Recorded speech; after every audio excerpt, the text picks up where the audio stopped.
오늘 우리에게 주신 하나님의 말씀을 봉독해 올리겠습니다. 하나님의 말씀은 누가복음 23장 43절 말씀입니다.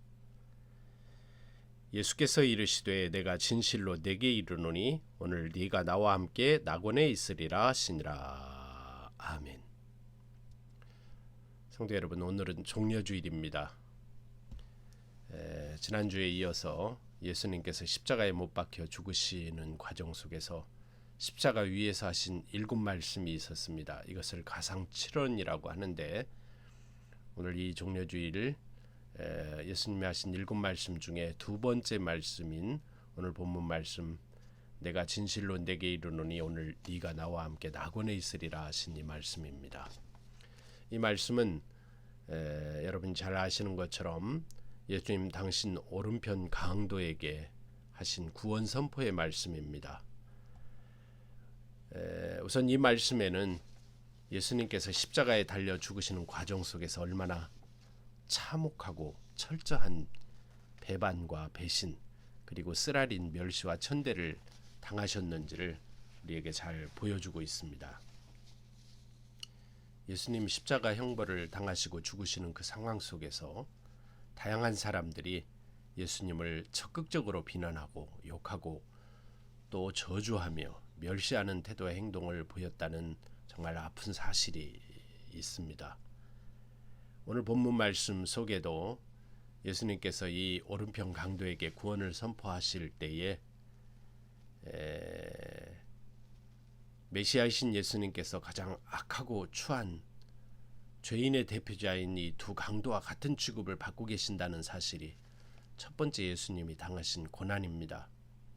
어떻게 그 거룩하신 하나님이신 구원자로 오신 메시아이신 예수님이 이 세상에서 가장 악하고 가장 추한 죄인 중에도 가장 악랄한 죄인인 강도와 같은 취급을 받고 계신다는 사실입니까?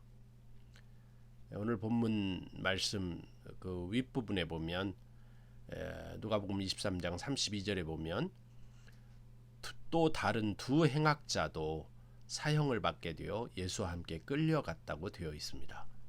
그리고 다음 절 33절에 보면 해골이라 하는 곳에 이르러 거기서 예수를 십자가에 못 박고 두 행악자도 그렇게 하니 하나는 우편에 하나는 좌편에 있더라.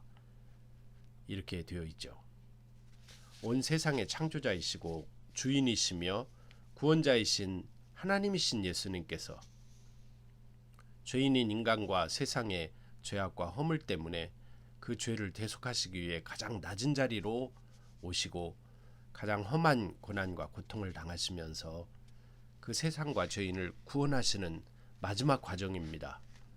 그 대속의 구원의 과정에서 참혹한 고통과 고난을 당하고 계신 것입니다. 이것이 바로 온 인류의 죄를 대속하시는 하나님의 속죄 사역이죠. 죄인으로 여김 받으신 것입니다. 철저하게 죄인이 되신 것이죠. 그리고 그 죄의 값을 예수님이 친히 온몸으로 지금 당하고 십자가 죽음을 당하고 계신 것입니다. 가장 존귀하신 하나님께서 예수 그리스도 십자가 형벌 당하시는 사건을 통해 강도와 동일한 죄인으로 취급을 받으신 것이 예수님에게 지금 닥쳐온 엄청난 고난입니다. 또한 오늘 본문 말씀 앞부분 그 맥락을 기술한 누가복음 23장 32절 이후의 말씀들을 살펴보면 로마의 병사들이 예수님의 옷을 예수님과 사람들이 보는 앞에서 제비 뽑아 나눠 가지면서 본문에 그렇게 기록은 되어 있지 않지만 즐거워하고 있습니다. 희희낙낙거리고 있는 겁니다. 처형자들이 사형수의 옷을 제비 뽑아 나눠 갖는 것은 이때 당시에 관습에 따른 것입니다. 블린즐러라는 신학자의 말대로 당시 관습이었다고 한다면 그 관습이 내포하는 의미가 있었을 거예요. 왜 이런 태도가 관행적으로 용인되고 받아들여지는 관습이 되었을까 하는 것입니다. 처형자들이 사형당하는 사람들의 겉옷과 속옷을 제비 뽑아 나눠 갖는 이 전례와 관습을 통해 처형자들인 로마의 병사들은 현실적인 이득을 취하기도 하면서 동시에 마음껏 죄수를 능욕하고 멸시하는 것을 모든 사람에게 공개적으로 보이는 일종의 모욕주기 세레모니 같은 것이었다고 볼 것입니다. 신비롭게도 이 현상은 구약성경 다윗의 시로 헌정된 메시아 순환을 예언한 예언시였던 시편 22편 말씀 중에 22편 18절 말씀이 언급된 예언의 말씀이 성취된 사건으로 그렇게 기록되어 있습니다. 시편 22편 16절부터 18절에 보면 오늘 이 예수님 사건과 관련된 예언의 시가 있습니다. 개들이 나를 애워쌌으며 악한 무리가 나를 둘러 내 수족을 찔렀나이다. 내가 내 모든 뼈를 셀 수 있나이다. 저희가 나를 주목하여 보고 내 겉옷을 나누며 속옷을 제비 뽑았나이다. 이렇게 다윗의 입을 통해 예수님 순환을 예언한 시편이 시편 22편에 기록되어 있습니다. 또한 오늘 본문 말씀에 나타나는 예수님께서 당하신 세 번째 고난이 있습니다. 그것은 누가복음 23장 35절부터 37절 오늘 본문 말씀 앞부분에 있는 배경의 말씀처럼 백성들의 구경하는 모습, 그리고 관원들의 비웃음, 그리고 군병들의 희롱을 당하는 고난 예수님이 당하신 사건입니다. 누가복음 23장 35절부터 38절에 보면 백성은 서서 구경하며 관원들도 비웃어 가로되 저가 남을 구원하였으니 만일 하나님의 택하신 자 그리스도이거든 자기도 구원할지어다 하고, 군병들도 희롱하면서 나와 신포도주를 주며 가로되 네가 만일 유대인의 왕이거든 네가 너를 구원하라 하더라. 그의 위에 이는 유대인의 왕이라고 쓴 패가 있더라. 이렇게 기록되어 있습니다. 여기 보면 35절 말씀에 백성들이 구경하고 있다고 기록하고 있어요. 여러분, 이 구경이라는 단어를 어떤 느낌으로 받아들여지고 있습니까? 구경은 마치 지금 이 사람 예수의 십자가 죽음이 자신의 죄와는 아무 상관도 없다는 편안한 마음으로 바라보는 것을 구경이라고 합니다. 이 구경의 태도가 바로 당시 백성들의 태도였다는 거예요. 이 태도는 지금 예수님의 처참한 죽음의 현장을 눈요깃거리로 즐기면서 방관하고 구경만 하는 사람들을 드러내는 보도입니다. 예수님께서는 지금 십자가 위에서 그 사람들의 태도와 행위로 말미암아 당신을 향해 쏟아 부어지는 고통의 화살을 맞고 계신다는 사실입니다. 또한 35절 백성들의 구경하는 태도에 이어서 관원들이 비웃는 태도가 기록되어 있습니다. 관원들도 비웃어 가로되 저가 남을 구원하였으니 만일 하나님의 택하신 자 그리스도이거든 자기도 구원할지어다. 이게 비웃음의 말이죠. 저가 남을 구원하였으니 만일 하나님의 택하신 자 그리스도이거든 자기도 구원할지어다 하는 비웃음과 비난과 그리고 한편으로는 조롱하는 말이죠. 누가가 이 십자가 현장에 있던 사람들을 두 부류로 나누어서 설명하고 있는데 마치 백성들은 조롱하는 일에 가담하지 않은 것처럼 묘사하고, 반면 누가복음이 아닌 마태복음과 마가복음에서는 좀 다른 태도의 백성들의 태도를 지적하고 있어요. 거기에는 이렇게 기록되어 있습니다. 지나가는 사람도 예수를 조롱하며 또 희롱한 것으로 묘사하고 있습니다. 누가는 할 수 있으면 이 예수님에게 고통을 가한 사람들은 군중들이 아니라 로마의 군인들이나 당신 이 십자가 형벌을 주도한 유대인 종교 지도자들이었다고 말하려는 의도가 있습니다. 그럼에도 불구하고 오늘 본문 말씀에 의하면 예수님은 이 관원들의 비웃는 말을 통하여 또 엄청난 고통을 당하고 있다는 사실을 우리가 발견할 수 있습니다. 또한 세 번째로 이 말씀 속에 표시되어진 표현들로 인해 전해지는 교훈을 받을 수 있습니다. 누가는 이 누가복음 이 본문 말씀을 통하여 예수님을 구원자 또는 치유자로 부각시키고 있습니다. 누가는 예수님의 사역을 구원 또는 치유로 정리하고 있죠. 여기서 구원이라는 말은 예수님의 치유 기적을 가리키는 말씀입니다. 하나님이 택하신 자라는 예수님에 대한 표현, 이것이 누가가 강조한 예수님의 모습이었습니다. 하나님이 택하신 자.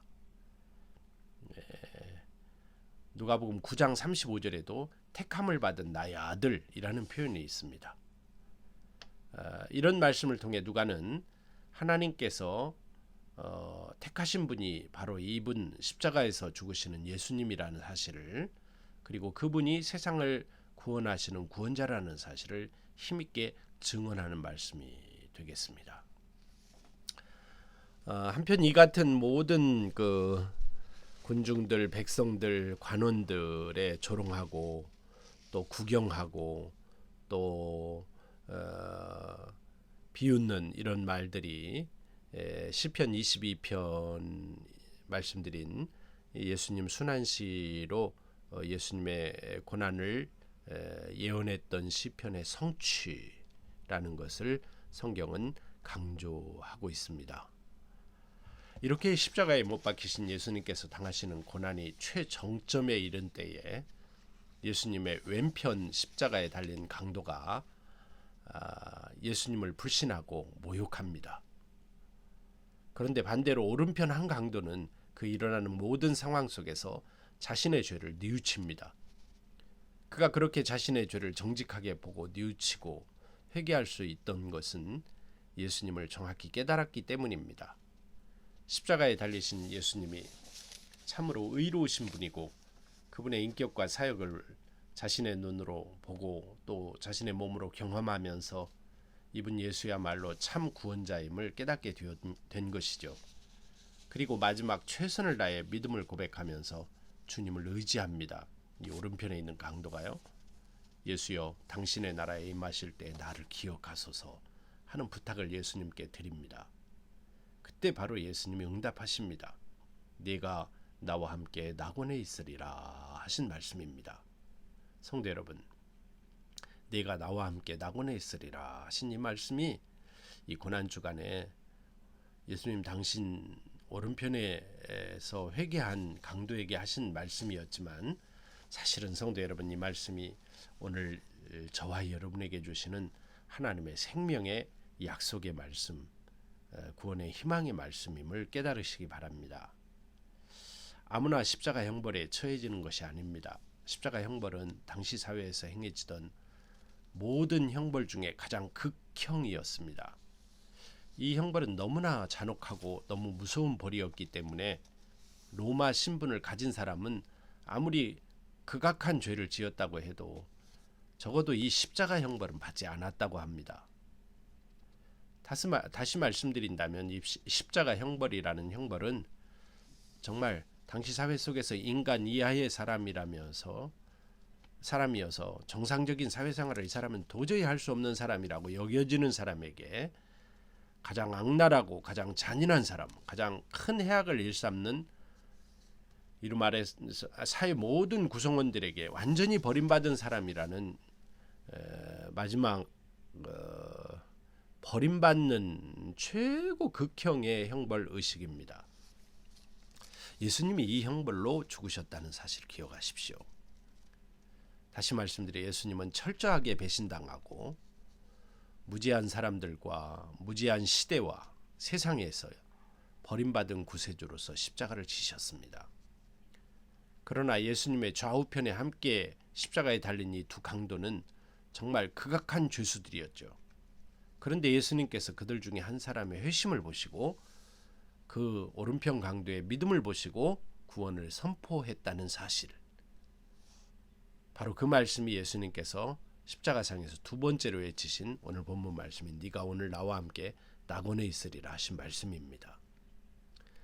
예수님께서 이 두 번째 말씀을 선포하셨음을 우리가 들으면서 우린 이것을 깨달아야 합니다. 이렇게 예수님은 마지막까지 만민을 위해 구속사역을 이루시는 객관적인 구속사역뿐만 아니라 당신의 죽음의 순간에 죽어가는 그 한 영혼의 구원에 집중하셨다는 사실입니다. 많은 사람이 교리적으로 하나님의 구원, 예수님의 사랑, 기독교의 교리와 진리라고 가르쳐지는 신념이나 신앙체계를 학습하기도 하고 또 입으로 신앙 고백을 하기도 합니다. 마치 베드로가 마태복음 16장에서 했던 신앙 고백처럼 말입니다.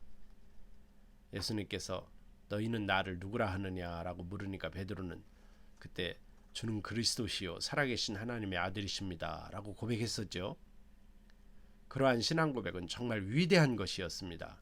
그래서 예수님도 제자 베드로를 칭찬하셨습니다. 아무나 할 수 없는 일이었기 때문입니다.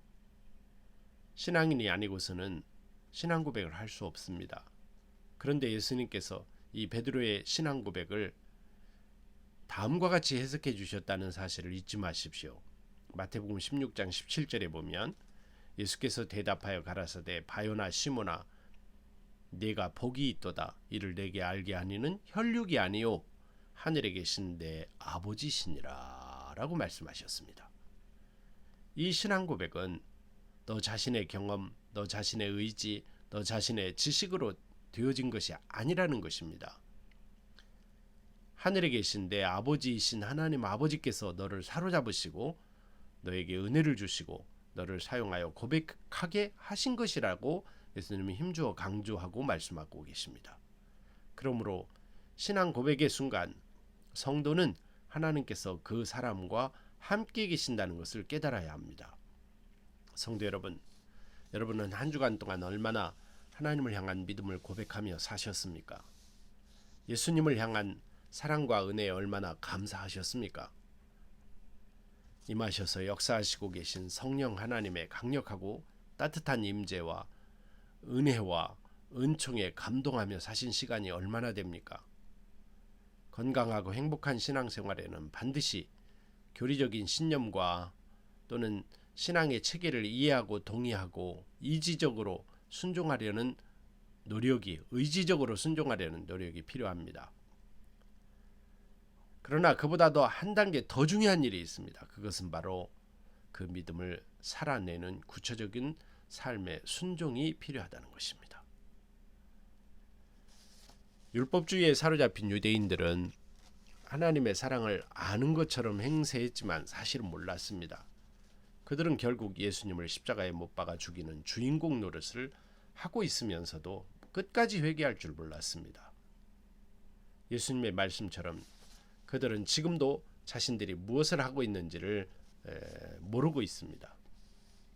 생명과 사랑에 무지했기 때문입니다. 성도 여러분 기억하십시오. 저와 여러분의 신앙은 기독교 교리에 묶인 그런 신앙이 되어서는 안 됩니다. 기독교는 생명의 종교라고 말하는데 교리에 얽매인 신앙은 생명력이 없습니다. 언제까지나 자기를 부인할 줄 모르고 자기 신념, 자신의 신앙과 지식, 자신의 가치관과 자신의 이기적인 욕망의 한계를 부인할 줄 모르는 사람은 진정한 하나님의 백성으로 자라고 성숙할 수 없음을 기억하십시오. 오늘 하나님께서 이 말씀을 통해 고난주간 한 주간을 살아갈 저와 여러분에게 말씀하시는 귀한 말씀의 진리가 있습니다. 성도 여러분 다시 한번 생각해 보십시오. 오늘 내가 나와 함께 낙원에 있으리라 하신 이 예수님의 말씀, 이 말씀을 성도 여러분, 저와 여러분 자신 각자 한 사람 한 사람에게 주시는 주님의 음성으로 잘 깨닫고 받으실 수 있기를 바랍니다. 이 말씀이 저와 여러분의 삶을 변화시키고 이 말씀에 의지해서 구원으로 우리를 초청하시는 오른편에 있는 강도, 그 죽을 수밖에 없는 사람임에도 불구하고 끝까지 그 영혼을 사랑하신 주님의 사랑이 이 말씀으로 저와 여러분에게 마치 편지를 보내시는 하나님의 말씀처럼 전해지고 있다는 사실이 얼마나 큰 은혜인지 모릅니다. 감염병 확산으로 인해서 지금 성도 여러분 얼마나 답답하시고 힘든 한 주간을 또 사셨습니까? 다른 때 같았으면 고난 주간 한 주간 특별 새벽 기도하면서 늘 모여 마음껏 기도하고 또 회개하고 마음껏 예배하면서 하나님과의 관계를 새롭게 해야 할 정말 중요한 시간인데 우리는 이번 한 주간도 그러기에는 넉넉하지 못한 상황입니다. 그럼에도 불구하고 성도 여러분 실망하지 마십시오. 하나님께서는 저와 여러분에게 이 귀한 말씀을 주셨습니다. 그러면서 영상으로 예배드리고 또 주시는 말씀을 따라 하루하루를 우리 자신을 성찰하면서 부활을 기다리는 고난주간 한 주간으로 승리하는 믿음의 한 주간의 삶을 살기를 하나님이 바라고 계십니다. 성도 여러분 승리하시기를 바랍니다. 성도 여러분 이 시기가 그리 길지 않게 가는 시간에 끝날이라고 저는 봅니다. 고난이 계속된다면 고난의 의미가 있을 것입니다. 성도 여러분 하나님이 나에게 무엇을 원하시는지 하나님이 이 고난을 통하여 무엇을 말씀하시는지를 깊이 성찰합시다. 그리고 변함없이 하나님을 사랑하여 십자가상에서 오늘 저와 여러분에게 오늘 네가 나와 함께 낙원에 있으리라 절망하지 말아라 실망하지 말아라 나만 의지해라 하고 말씀하시면서 그 사랑으로 우리를 품에 안으시고 초청하시는 주님의 손을 붙잡으시기를 바랍니다. 오른편 강도가 마지막 전인격적으로 그분 예수님을 의지했듯이 주님을 의지하시고 주님께 의탁하시면 주님이 저와 여러분도 따뜻한 손으로 구원의 손으로 은혜의 손으로 붙잡아 주실 것입니다.